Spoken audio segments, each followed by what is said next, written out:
오늘 새벽기도에 나오신 성도님들을 환영하고 축복합니다. 오늘 하나님 말씀은 누가복음 17장 11절부터 19절 말씀입니다. 제가 받들도록 하겠습니다. 예수께서 예루살렘으로 가실 때 사마리아와 갈릴리 사이로 지나가시다가 한 마을에 들어가시니 나병 환자 10명이 예수를 만나 멀리 서서 소리를 높여 이르되 예수 선생님이여 우리를 불쌍히 여기소서 하거늘 보시고 이르시되 가서 제사장들에게 너희 몸을 보이라 하셨더니 그들이 가다가 깨끗함을 받은지라. 그 중에 한 사람이 자기가 나은 것을 보고 큰 소리로 하나님께 영광을 돌리며 돌아와 예수의 발 아래 엎드려 감사하니 그는 사마리아 사람이더라. 예수께서 대답하여 이르시되 10사람이 다 깨끗함을 받지 아니하였느냐? 그 9은 어디 있느냐? 이 이방인 외에는 하나님께 영광을 돌리러 돌아온 자가 없느냐? 하시고 그에게 이르시되 일어나 가라 네 믿음이 너를 구원하였느니라 하시더라. 아멘. 오늘 말씀은 구원받는 믿음, 돌아온 한 명의 믿음이라는 제목으로 전하도록 하겠습니다. 예수님에게 10명의 나병 환자들이 나옵니다. 그리고 예수님께 부르짖죠. 이것은 기도하는 것과 마찬가지입니다. 불쌍히 여겨달라고 간구를 하는 거죠. 이 사람들에게 믿음이 있는 겁니다. 예수님께서 자기들을 치유할 수 있다는 믿음. 그래서 그들에게 예수님께서 해주십니다. 14절에 보면 뭘 해주시냐? 그들은 멀리 있어요. 예수님에게 가까이 나오지도 못합니다. 그리고 그들에게 예수님이 해준 것은 말씀입니다. 말만 해주셨어요. 내용이 뭐냐? 제사장들에게 너희 몸을 가서 보여라. 제사장들에게 가서 보여주는 것은 병이 났을 때 보여주고 그러면 제사장이 그걸 보면서 이 사람은 더 이상 불결한 자가 아니다 라고 선포를 하게 됩니다. 그렇게 하라는 거예요. 그런데 14절을 보면 그들이 제사장에게 보이러 가다가 깨끗함을 받은지라 그렇게 나옵니다. 이 말씀의 뜻은 주님께서 말씀한 다음에 치유가 하나도 되지 않았는데 주님께서 제사장에게 가서 보이라고 했다는 겁니다. 마치 다 난 것처럼. 그래서 아직 낫지도 않았는데도 그 말씀에 따라 순종해서 제사장에 가니까 그 가는 길에서 다 낫다는 겁니다. 만약에 그 사람들이 여기서 에이 낫지도 않았잖아. 근데 제사장에게 가라고 그래. 그럴 수도 있지만 그들은 갔어요. 마치 가나의 혼인잔치에서 물동이에 물이 가득하도록 붓게 하고 그거를 갖다 주라고 했을 때 그 종들이 그것을 이거 물인데 그러지 않고 그것을 아구까지 다 채운 다음에 갖다 줬을 때 그때 물이 포도주가 된 것과 마찬가지입니다. 그때까지 믿음이 필요한 거죠. 아직도 바뀐 게 하나도 없는데 아직 상황이 어둡고 힘들고 아무것도 바뀌지 않았는데도 불구하고 약속대로 바뀔 줄 믿고 그렇게 따라 행동할 때 그 가는 중에 순종하는 중에 어느새 치유를 받았던 겁니다. 여러분 우리도 마찬가지입니다. 주님께 나가서 주님의 긍휼을 간절히 구하며 우리의 마음을 쏟아놔야 되고요. 그렇게 기도를 해야 되고요. 그리고 그랬을 때 주님 말씀이 성경 말씀을 통해서 우리 마음속에 비칠 때 우리는 그 말씀을 위로를 명령을 그리고 약속을 붙들어야 됩니다. 그리고 비록 아무것도 바뀌지 않았는데도 불구하고 그 약속대로 될 거라고 믿고 마치 그게 된 것처럼 따라 살아야 됩니다. 사실 시편에 나오는 모든 다윗의 믿음 그리고 아브라함의 믿음 그게 바로 이겁니다. 아직도 되지 아니했는데 주님의 약속을 믿고 그렇게 될 줄 믿고 행동하고 다시금 주님께 의뢰하고 다시금 붙들고 찬양하고 이렇게 믿고 가는 것입니다. 이렇게 아직도 치유가 일어나지 않았는데 상황이 안 바뀌었는데 믿고 가는 거죠. 나병 환자들에게 이런 믿음이 있었습니다. 어떻게 있었을까? 이유가 있어요. 불치의 병을 치유하고자 하는 간절함이 있기 때문에 그렇습니다. 우리에게도 주님밖에 붙들 게 없을 때 우리는 낫게 되고 없던 믿음도 생기는 거죠. 이런 면에서 불행을 통해 다가오는 축복이라 할 수 있겠습니다. 근데 여기 보면요. 하나님의 역사가 일어나는 시기와 방법이 우리가 생각하는 것과 다르다는 것을 발견합니다.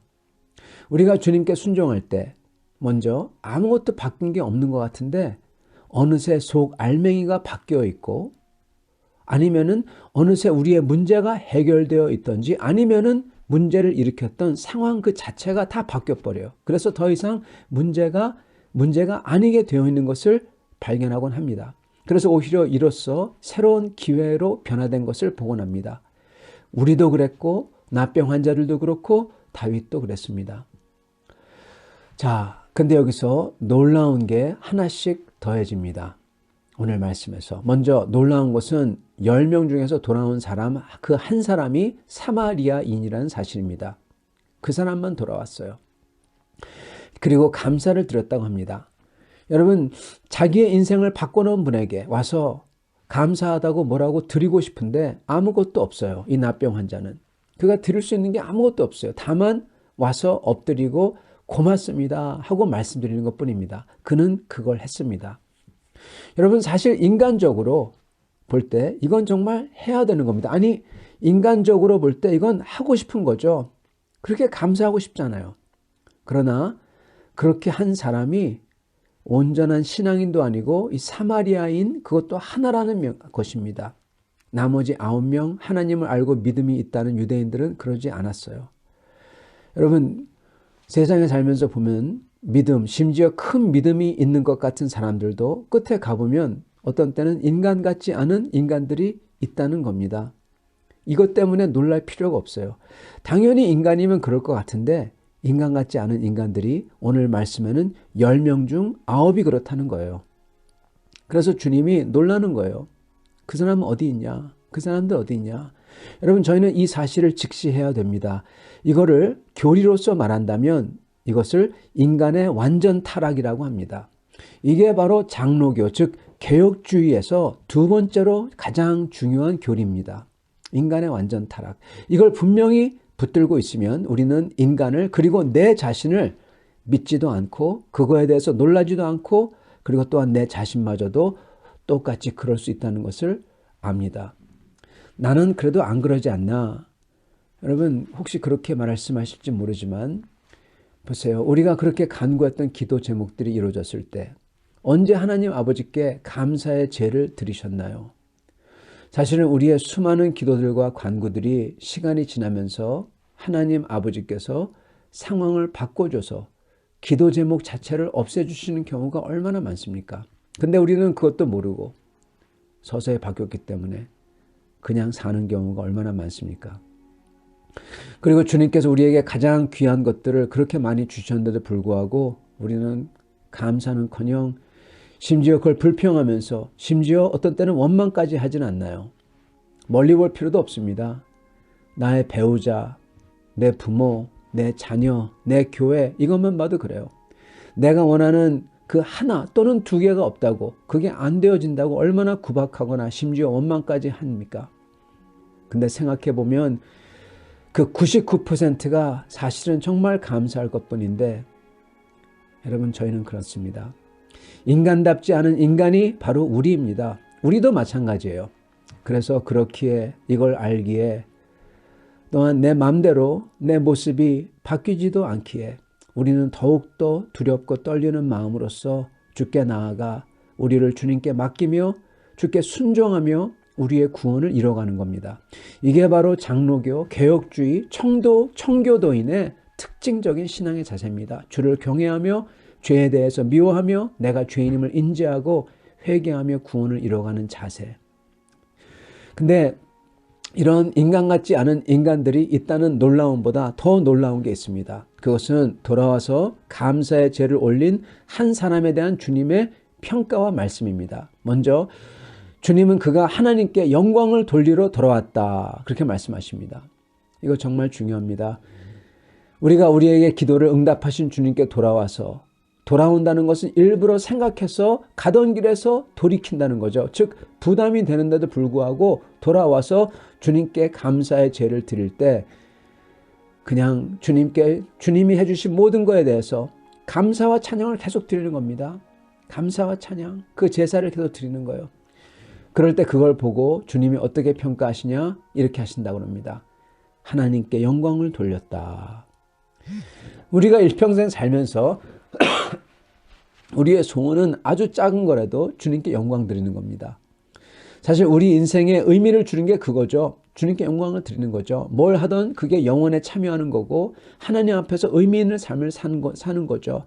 사람들은 그걸 못하기에 안타까워합니다. 그러나 그걸 한 번에 단숨에 할 수 있는 게 있는데 그게 바로 주님 앞에 나와 그냥 하염없이 감사와 찬양의 제를 드리는 겁니다. 그걸 보고 주님께서 나를 영원롭게 했다 하고 말씀하시는 거예요. 그게 내 인생에 의미를 부여하는 것입니다. 이 중요성이 이곳에서 잘 안 보이더라도 천국에 가보면 알게 될 겁니다. 놀라운 겁니다.